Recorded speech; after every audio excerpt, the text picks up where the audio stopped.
The racial identity of Tutankhamun is a question that is debated among those who believe that ancient persons belong to modern racial identities.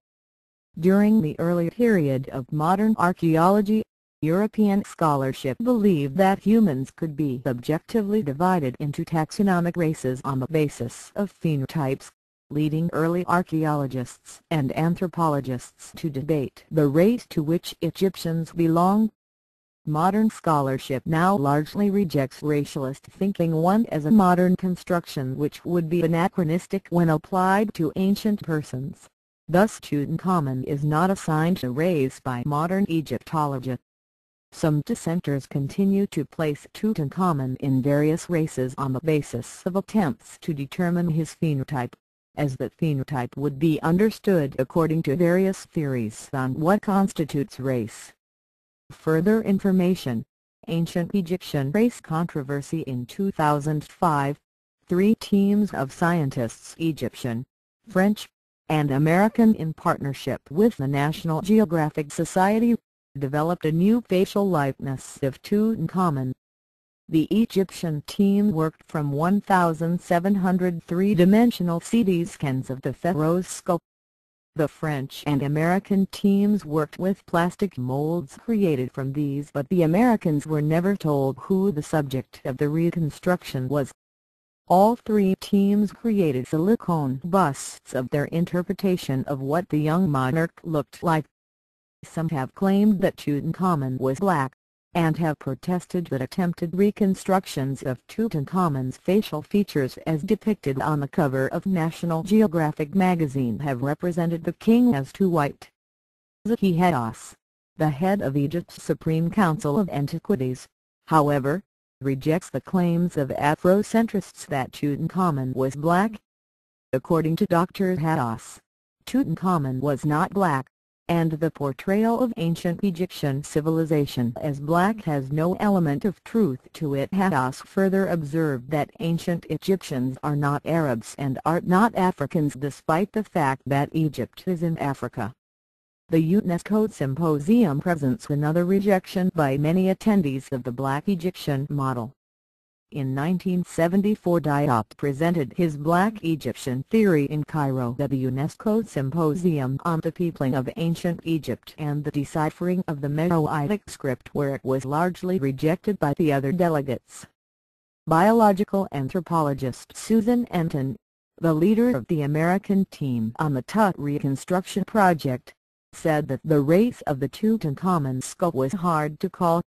She stated that the shape of the cranial cavity indicated an African, while the nose opening suggested narrow nostrils, which is usually considered to be a European characteristic. The skull was thus tentatively concluded to be that of the North African.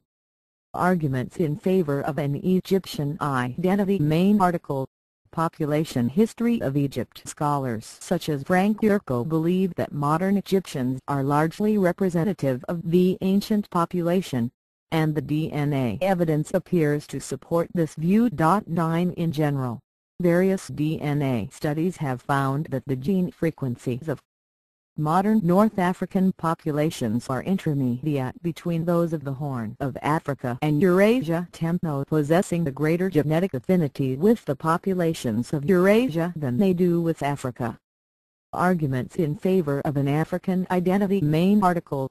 Black Egyptian hypothesis. Keith Diop is one of the foremost proponents of an African identity for the ancient Egyptians.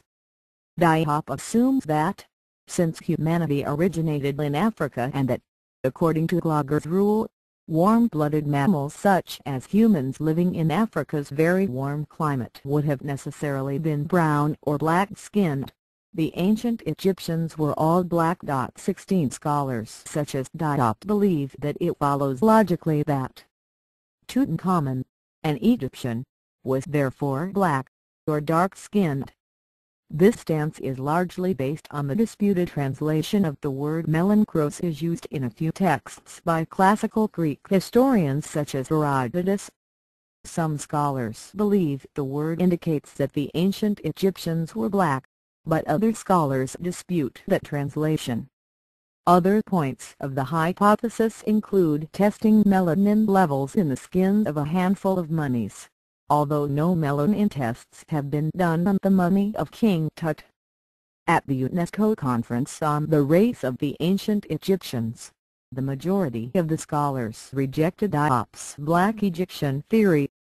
It is commonly accepted that King Tut's father, Akhenaten, and his mother, the younger lady, were brother and sister. Therefore, both of Tut's parents were the offspring of Amenhotep II, and Chancellor Williams asserts that Queen Tutankhamun's grandmother was black and that her offspring were therefore black. Scientific examination of the remains of Tutankhamun have revealed that the boy king was 1. Significantly holococephalic, or long-headed, 2. had enlarged incisors, and 3. had a pronounced alveolar prognathism, resulting in an overbite and concomitant receding chin. Although various experts have pointed out that skull shapes, etc., are not a reliable indication of ancestry, in the fields of forensic criminology and forensic anthropology these characteristics are believed by some to indicate a near-groin person. For sight, my opinion is that the Europeans was genetically engineered by the ancient Egyptian people, giving birth to all the confusion we have today.